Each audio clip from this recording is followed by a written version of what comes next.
तो हेलो दोस्तों, कैसे हो आप सब। स्वागत है आपका अपने YouTube channel scientific technical trick में। तो यार कल किसी ने मेरे से एक सवाल पूछा कि हमारे जो ओशियंस होते हैं वो फ्रीज़ क्यों नहीं होते, जबकि हमारी नदियाँ और झीलें ये सब फ्रीज़ हो जाती हैं लो टेम्परेचर पे। तो इस चीज़ के पीछे की जो साइंस है वो उतनी ही इंटरेस्टिंग है जितना ये सवाल है। तो आज हम यहाँ पे वही करने वाले हैं। हम एक छोटा सा लाइव डेमोन्स्ट्रेशन करेंगे और फिर देखेंगे कि ओशियन का पानी और हमारा जो नदियों का पानी होता है, झील का पानी होता है, इन दोनों में क्या फ़र्क होता है और ऐसा क्यों होता है कि 0 डिग्री पे भी हमारा ओशियन का पानी जो है वो फ्रीज़ नहीं होता है। तो चलिए सबसे पहले हम इस डेमोन्स्ट्रेशन को शुरू करते हैं। तो उसके लिए हमें बनाना पड़ेगा एक ओशियन वाटर और एक बनाना पड़ेगा फ्रेश वाटर। तो चलिए शुरू करते हैं। तो इस डेमोन्स्ट्रेशन के लिए हम इस तरह से 2 बाउल ले लेते हैं और एक में डाल लेते हैं नमक, क्योंकि हमें पता है कि ओशियन का पानी जो होता है वो नमकीन होता है। और एक को हम इसी तरह से फ्रेश वाटर इसमें डालेंगे जो कि हमारा पीने वाला पानी होता है, और दूसरे में भी यही पानी डालेंगे और ये बन गया हमारा समंदर का पानी। तो इसको थोड़ा सा मिक्स कर लेते हैं। ये हैं दोनों टाइप के वाटर, ये है फ्रेश वाटर, ये है सी वाटर। तो अभी क्या करेंगे, अभी इन दोनों बाउल को रख देंगे फ्रीज़र में और उसके बाद देखेंगे कि इन दोनों में कैसे चेंजेस आते हैं। तो अभी अगर मैं यहाँ के एटमॉस्फेयर की बात करूँ, जैसा कि मैं हिमाचल में हूँ, तो यहाँ का जो टेम्परेचर है वो है 5 से 6 डिग्री सेल्सियस इस टाइम का। तो उसके हिसाब से पानी भी काफ़ी ठंडा है, तो ये जल्दी फ्रीज़ हो जाएगा। बट फिर भी हम इसको 15 से 20 घंटों तक फ्रीज़र में रखेंगे और उसके बाद इसमें क्या चेंजेस आते हैं वो हम देखेंगे और फिर मैं बताऊंगा आपको इसके पीछे की साइंस। तो चलिए मिलते हैं फिर 15 से 20 घंटों के बाद।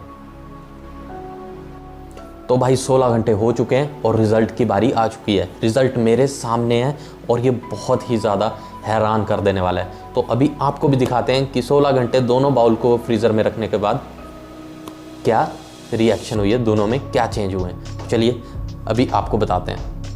तो गाइस देख सकते हो आप, पूरे 16 घंटे के बाद ये चेंजेस आए हैं। अगर आप फ्रेश वाटर की बात करेंगे तो फ्रेश वाटर हमारा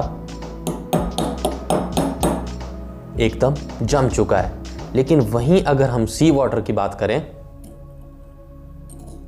तो सी वाटर वैसा का वैसा ही है, जबकि हमने दोनों को एक ही जगह पे रखा था और सेम टाइम के लिए फ्रीज़र में डाला था।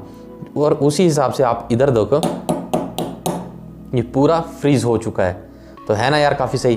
तो अभी देखते हैं इसके पीछे की साइंस कि ऐसा हुआ क्यों और क्या ऐसे चेंजेस इस वाटर में आ गए, सॉल्ट वाटर में, जो कि फ्रेश वाटर में नहीं थे, जिसकी वजह से वो एकदम बर्फ़ बन गया। तो यार इस डेमोन्स्ट्रेशन से हमें ये बात तो पता लग गई है कि जिस टेम्परेचर पे फ्रेश वाटर फ्रीज हो जाता है उस टेम्परेचर पे सी वाटर फ्रीज नहीं होता है। तो अभी इसके पीछे का रीज़न क्या है, इसमें ऐसे कौन सी चीज़ है जो फ्रेश वाटर में नहीं है, वो है नमक। जो नमक जो है वो समंदर के पानी में पाया जाता है, जबकि नदियों और झील के पानी में कभी नमक नहीं पाया जाता, इसलिए हम उसे फ्रेश वाटर की कैटेगरी में रखते हैं। अभी पूरे बेसिक से स्टार्ट करते हैं। सबसे पहले हमें पानी का फॉर्मूला जो पता है वो है H2O, मतलब 2 हाइड्रोजन मॉलिक्यूल और 1 ऑक्सीजन मॉलिक्यूल। तो अभी हो क्या रहा है, जब 0 डिग्री सेल्सियस पे फ्रेश वाटर पहुंचा तो ये दोनों मॉलिक्यूल हाइड्रोजन और ऑक्सीजन ये आपस में स्टिक हो गए। तो इस टेम्परेचर पे ये जो हैं ये आपस में स्टिक हो जाते हैं, तो जिसकी वजह से फ्रेश वाटर जो है वो 0 डिग्री सेल्सियस पे जम जाता है। लेकिन अगर दूसरी तरफ अगर हम देखें तो सी वाटर जो है उसमें एक चीज़ है नमक।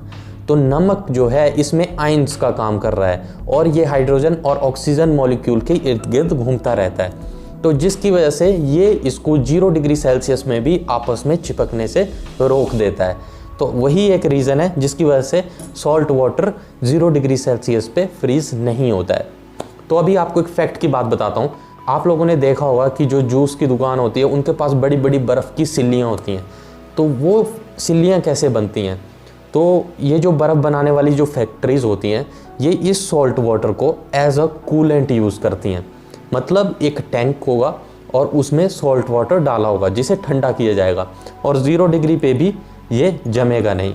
तो इसी पानी में जो बड़े बड़े बक्से होते हैं, जिस तरह की सिल्लियों का साइज़ होता है उसी तरह के वो बक्से होते हैं। तो उन बक्सों में 50 से 60 लीटर तक का फ्रेश वाटर आ जाता है। तो वही उसमें डाल के और फिर इस पानी में डाल दिया जाता है, जो कि 2 से 3 दिनों के बाद बर्फ़ की सिल्ली तैयार हो जाती है।